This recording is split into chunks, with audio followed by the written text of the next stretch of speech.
Hello and welcome to the channel.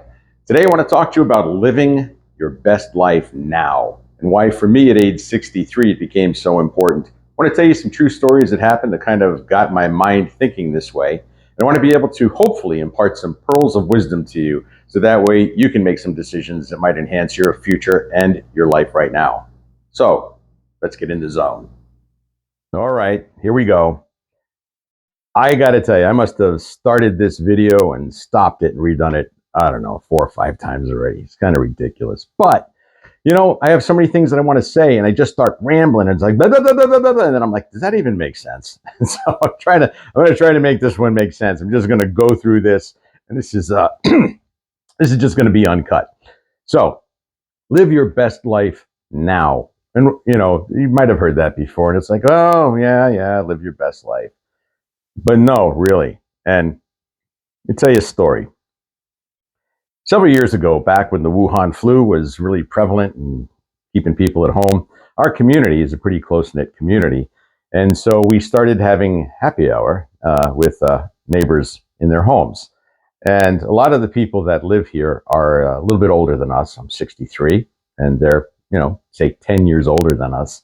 And they have a lot of life experience. And if you ever want to get great advice, and actually, if you have people in your family, the matriarchs of your family that are older, those are the best people to talk to about life experiences and life lessons. That being said, so we go to these happy hours, we start talking to people and learning about their lives. And we're really finding out about not regrets, but missed opportunities that they say they had because they waited too long. Now, some of them have ill health and others have lost their spouses.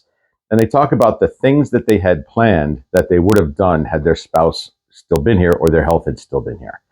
And they would, after telling us about their story and the things they wanted to do and the plans they had that were quashed because of either death or disability or illness, they'd look at us and say, you two are young enough where you need to start making sure that you do the things in life that you want to do. Don't wait, because you don't know what tomorrow holds. You may not have it tomorrow. And so it was kind of like, wow, they were serious. And so we took it to heart, and it was kind of rattled our cage, quite honestly, at least mine. So I started thinking, yeah, okay, we got to do something about this. Well, I had a truck, have a truck still, same truck as a matter of fact, and I like to go camping. I like to go out. I don't like to fly. Just don't like the way it feels. I'm not afraid of it, and I do. I fly, and I still have. But I like driving. I like road trips. So we went out. We bought a travel trailer. We had to drive across to Ohio to get it. I'd never pulled a travel trailer before. That was an adventure. Um, Drove across the country with our two dogs. One's passed away since then. See, don't know what kind of time you're going to have. And I promised him I was going to give him adventures before he passed away, and we did with this trailer. It was amazing. So we got the trailer, drove back across the country with it, and it created so many fun memories, so many things that we did off the beaten path. And it's something that we wouldn't have had in our life had we not done that, obviously. And so it's the same with everything, though. You want to live every day as if you're living it on purpose. You want to live with purpose and live on purpose. And yes, we have responsibilities, we have obligations, we have to work to pay the bills. I get that. Um, and that's important, but there has to be some kind of ebb and flow and some kind of balance. And my younger self did not create that balance. When my kids were young, I was working all the time, chasing the buck. I thought I had all the time in the world. Well, you know what? The kids grew up. The kids grew up not having me there as much as they could have because I was out working. Was I providing a life for them? Yeah, absolutely. Was it worth it? You know what? I didn't grow up with a lot of money. Matter of fact, we grew up with like no money, and we were happy. We didn't need money to be happy. As a matter of fact, we didn't know we were poor. Nobody told us we were poor. We went through life, and it was great. I had a great childhood. I have 3 older sisters, and it was fun. Yeah, we had our downtimes too. Obviously, there were tough struggles, but we just figured that's part of life. One thing, it made us tougher. So you bring us to where we are now, and having that experience like the travel trailer, we wanted to also create other experiences. So what did I do after that? Well, I said, hey, let's take a cruise to Alaska, an Alaskan cruise in the Inner Passage.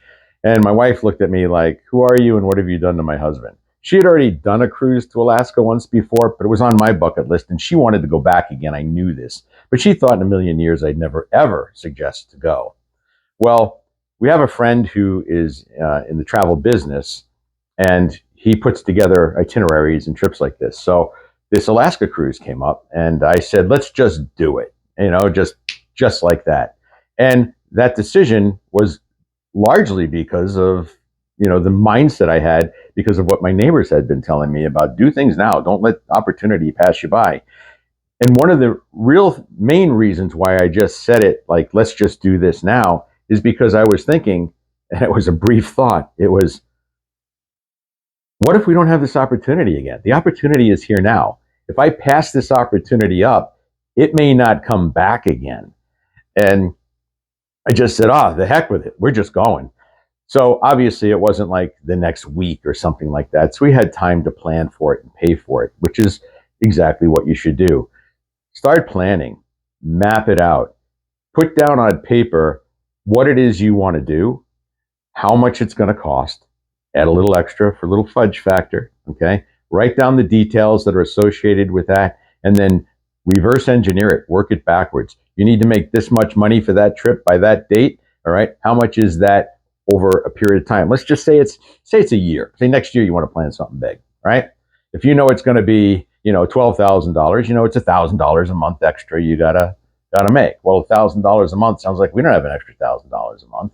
Say, okay, well, at week by week, maybe that's only $250 extra per week, maybe a little less depending on how many weeks are in the months you got. But so figure $250 a week extra. So now your focus isn't about $1,000 or $12,000. Your focus is how can I earn an extra $250 a week, or less, depending on what it is you're looking to do. $12,000 is. I just picked a number out of the air. Okay, is a large number. You can do a lot of vacation with $12,000. So, and we didn't spend anywhere near that on this vacation for the Alaskan cruise. So it would have been less than that. So the bottom line is, and even though I'm rambling on again, I'm not deleting this one. I'm going to continue through because I'll be here all day and not get it all done. The bottom line is, plan what you want to do, make it work, put it to paper so that way it's not only a commitment, but you can see it. It becomes a reality. When you can see how you can work it out, it becomes a reality. Then implement the plan and then do it.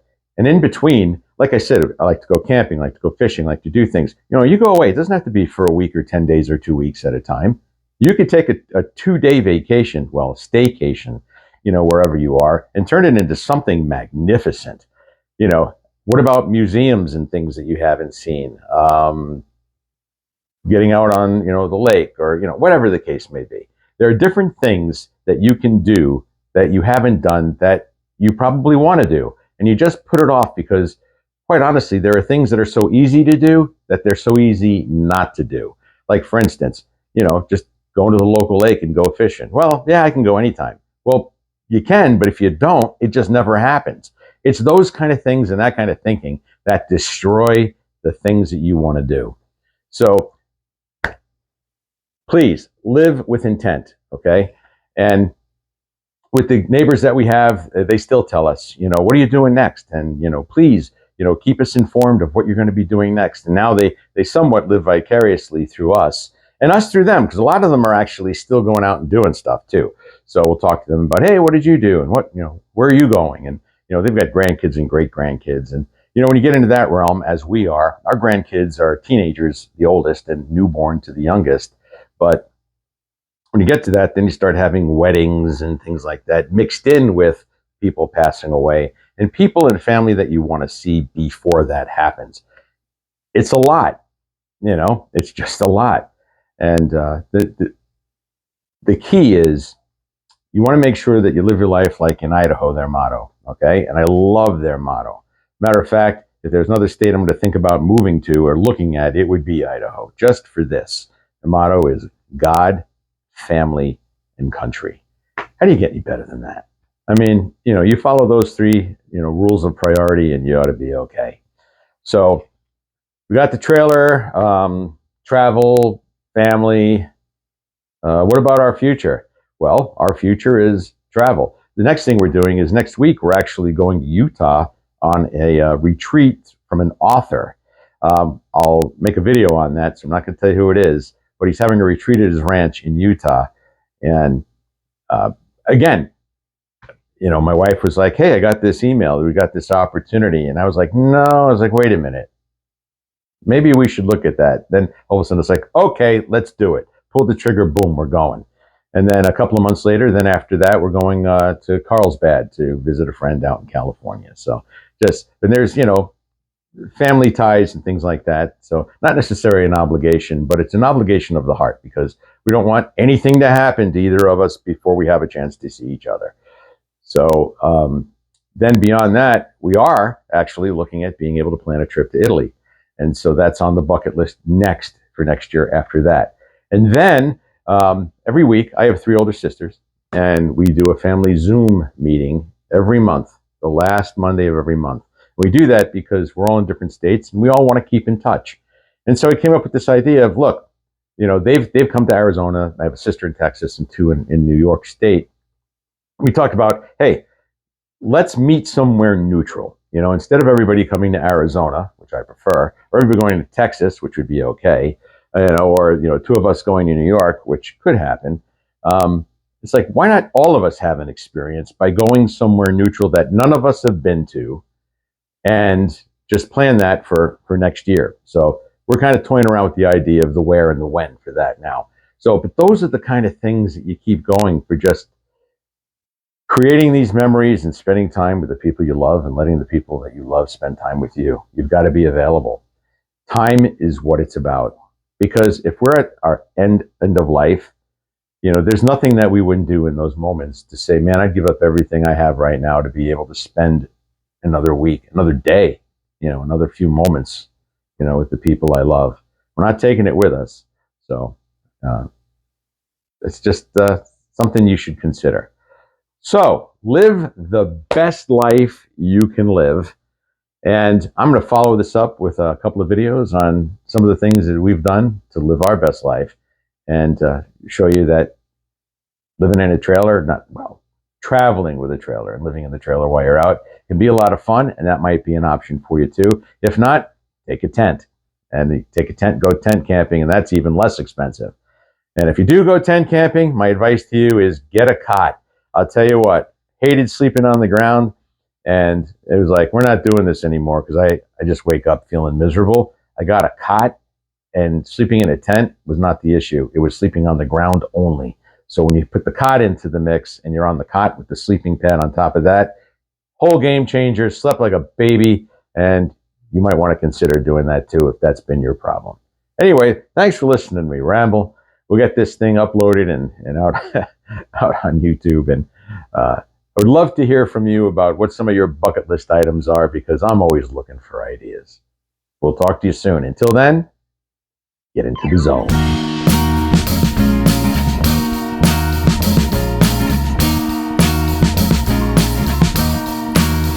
I am waiting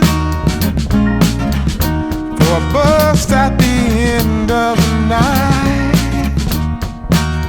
under street lamp, bent face flamed by the light.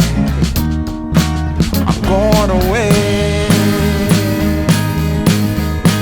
I'm going away, I'm going away. And the sun